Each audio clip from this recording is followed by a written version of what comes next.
So first of all, I want to quickly show you one principle that's very important, and that is that you should be aware of how easy the pencil that you choose, how easy it is to blend it.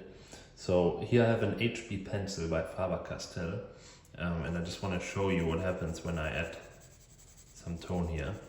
So, and now I wipe it with my finger.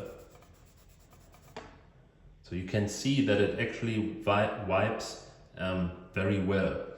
And that's kind of a prerequisite for you to be able to use that pencil to create smooth tones. So now I'm going to use, so this was an 8B. Now I'm going to use a 5B.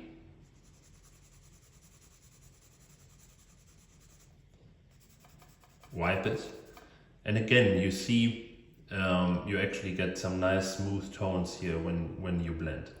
I actually found that kind of the lightest pencil that still blends very well is a 2B from Faber-Castell.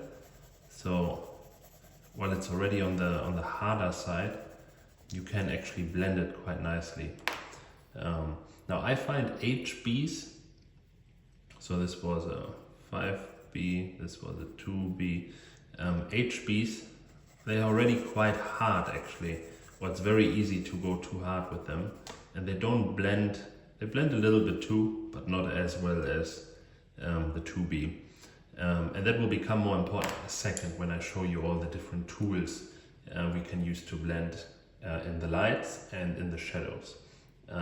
Just quickly for completion, so this was an HB, this is now an H, and if I use an H, you can see it basically almost doesn't blend at all. And that becomes really important to know this when you're drawing in graphite, because which softness you use when determines basically how smooth your tones can become. Alright, so now I want to talk a little bit about the tools that I like to use to create smooth tones. And you might experiment with those and find your own ones that you prefer.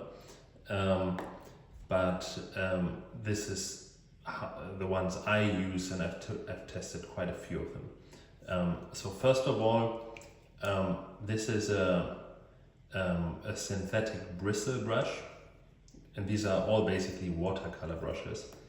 So if you go to an art store in the watercolor section, that's where you would look to get these brushes. Make sure it's in the camera. And I basically like the bristle brush for making smooth tones in the shadows, because it's a little bit thicker. Each little hair here is a bit thicker, so it moves around like the dark tones of the shadows quite well. And then I like to combine it with a paper stump. Again, I found a paper stump works really well in the shadows because it tends to make the tone very dark, and I'll show it to you in a second. Personally, I don't like these two very much in the lights, and that's because if you just have very light tone, these thick brushes don't tend to have the sensitivity you want to create very smooth tones in the lights. Same with the paper stump, I find it just darkens the tone too much if you use it in areas where you want very light tone. So yeah, these are my go-to tools in the shadows. Now in the lights, essentially what I use is, and again these are synthetic watercolor brushes, but they are kind of very soft ones. So they are sables, you would call them. But if you just touch them when you buy them, you know if it's really soft, it's more useful in the light.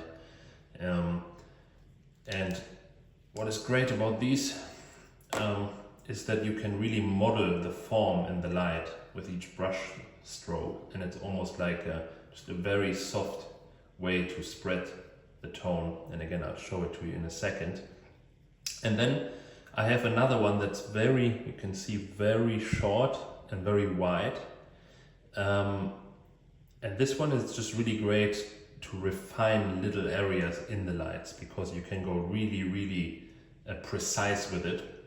It's important that the brush isn't too long, because then the hairs tend to bend more and you have less control. But when it's very short like that, you actually can blend very precisely in certain areas. So some kind of mix, you know, I have a big one here too, but just like a mix like that is already very, very useful. If you just get one softer watercolor brush like this and another soft one that's just very short and wide. And lastly, I also have a makeup brush. And makeup brushes are great because you can cover big areas fast. So let's say backgrounds, or if you just want to soften the edges in your drawing overall. You probably know what edges are if you took the fundamentals course, but in general, just think of it as a tool that allows you to cover big areas quickly, make them softer, and yeah, smoothen everything out a little bit. So yeah, those are kind of my go-to tool: makeup brush, these kind of softer synthetic sable watercolor brushes, and then a bristle brush and a stump. And now I will show you how that looks in action and what technique you can use to actually use them correctly. All right, so let me show you first how I like to proceed in the shadows. So here I put a bit of graphite down with an HB pencil. And this is now the bristle brush, which again has kind of thick hair with more resistance. And how I like to use it to blend is, so I don't like to, you know, just let's say brush in one direction or just follow this one pattern. The reason is that it just it spreads the graphite not that efficiently into the paper. Essentially, what you want to do instead is you want to press the brush down a little bit, and then just lightly move around the graphite. Because what you're essentially doing is you're using every little hair of this brush to push the graphite into all these little valleys of the paper. So when you think of the paper, actually the surface is not straight. It has all these little creases. And by pushing the graphite around with the brush, you fill these little creases with graphite, and that's what makes it look in the end smooth. So if you look now,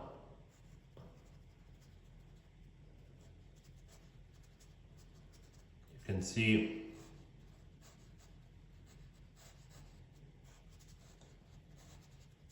as you do this, just pay attention essentially to how the tone looks to you while you do it, and then you can focus on certain areas more, and then you see it's already much smoother, and then you can obviously layer, you know, more tone on it, so that you have more graphite material to push around.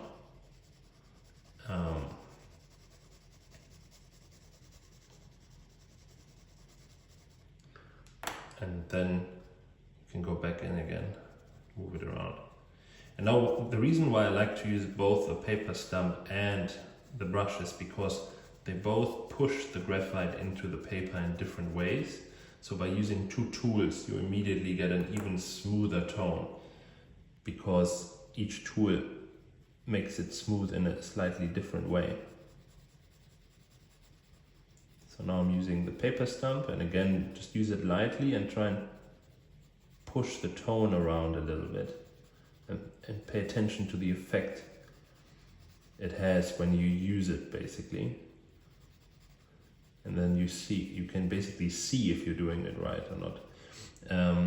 And you don't want to push too hard, because all of these blending tools have the danger of damaging your paper.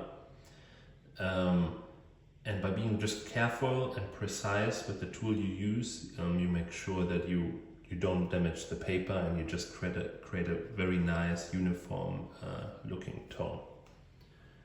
All right, that was the shadow side. So let's now get into the light side.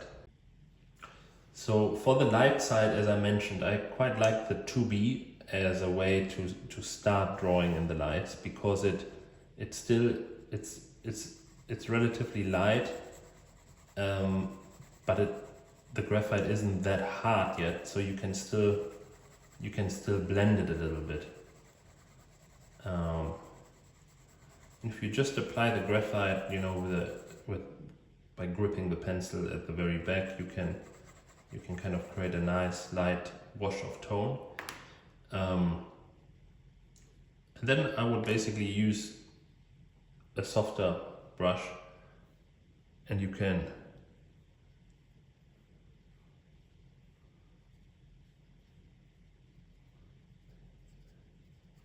use it basically in different ways. Again, every brush is a little bit different in how it spreads it, so you just have to pay attention to how does it feel, how does the tone look as you move it around a bit. And that way you can see it's already smoother. Now you still see some little light patches here, and I think that's why it's important to note that, you know, on the light side, essentially you also need a little bit of graphite to spread around, which is not that easy as it is, let's say, with the shadow side, where you easily can put a lot of graphite on with a few strokes. So it's a little bit disbalanced. You don't want,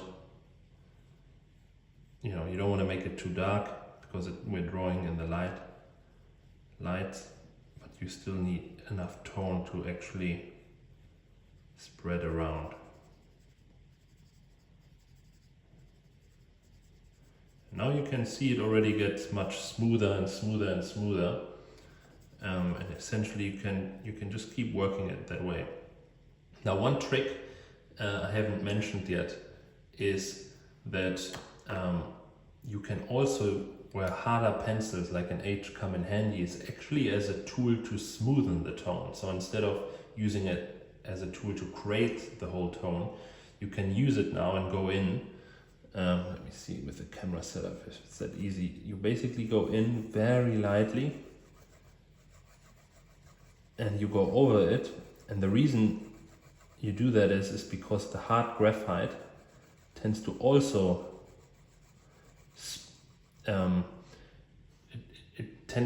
it works very, very well for pushing around this graphite base, and again pushing the graphite into the little white holes of the paper. So if you already have a base made with a 2B and you already used some brushes to smoothen the area a bit, then the harder pencils can actually come in and be very useful to make it even smoother. You can also use that same approach in the darks, essentially, to fine-tune the tone. So it's like a very nice tool to go in with at a later stage, because you'll find it gives you that last little extra smoothness that you're looking for. And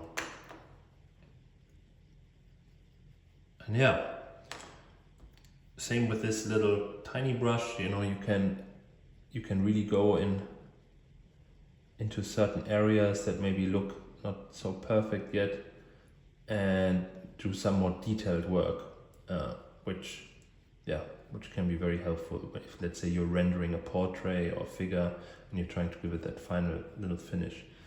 That's what this is for. And yeah, those are basically the tools. This one, again, this is much better for like, let's say, bigger background areas. The principle is the same. You can cover more surface area faster, so it can be a useful tool sometimes for backgrounds. But yeah, this is my approach. This is what I recommend. So in summary, in the light side, I like to start with a 2B. I then like to spread the tone around a bit with a softer watercolor brush. And then I like to lay maybe some more tone again go in with the brush. And then you can refine with an H to push it into the paper, or a smaller brush.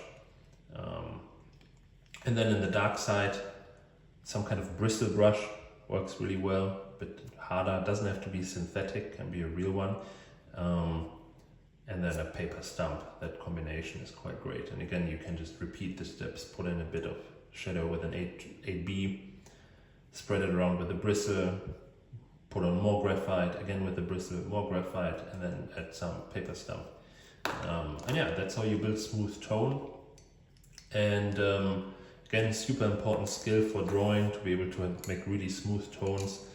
And by smooth, really what it means is that no white of the paper shines through, because if you have white little spots in your tone, essentially it confuses your brain and it tells it, okay, it's not just this graphite tone, it's also white, and then your brain kind of mixes it up and sees it as a lighter tone than it is, or just a not uniform tone.